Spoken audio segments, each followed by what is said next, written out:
అంటే సర్జరీలో వచ్చిన ఆధునికతలు అంటే క్యాన్సర్ సర్జరీస్ అన్నీ ఓపెన్ ఉంటాయా? అవి కూడా ఎప్పుడైనా లాప్రోస్కోపీ పద్ధతిలో రోబోటిక్ సర్జరీస్ ఇవి కూడా చేయగలుగుతున్నారా?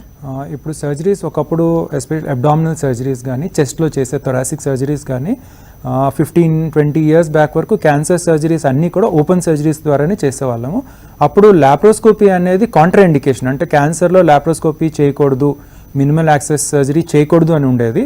కానీ ఈ లాస్ట్ 2 డికేడ్స్లో వేరియస్ అడ్వాన్సెస్, అది టెక్నికల్ అడ్వాన్సెస్ కానీ ఇన్స్ట్రుమెంటేషన్స్ కానీ వీటి వల్ల మనం సర్జరీస్ చేయగలుగుతాం. ప్లస్ ఈ 20 ఇయర్స్లో మనం చేసిన సర్జరీస్ అన్నీ ఒకవేళ డేటా చూసి కంపేర్ చేస్తే మినిమల్ యాక్సెస్ ద్వారా, అంటే కీ హోల్ సర్జరీస్ ఐదర్ పొట్టలో కానీ చెస్ట్లో కానీ చేయటం వల్ల క్యాన్సర్ స్ప్రెడ్ అవటం కానీ ఆర్ క్యాన్సర్ సర్జరీ సరిగ్గా చేయలేకపోవటం కానీ లేదు. ఈక్వలెంట్గా సేమ్ క్యాన్సర్ సర్జరీ క్లియరెన్స్ మనము చిన్న కట్స్ తోటి చిన్న హోల్స్ తోటి చేయగలుగుతాం.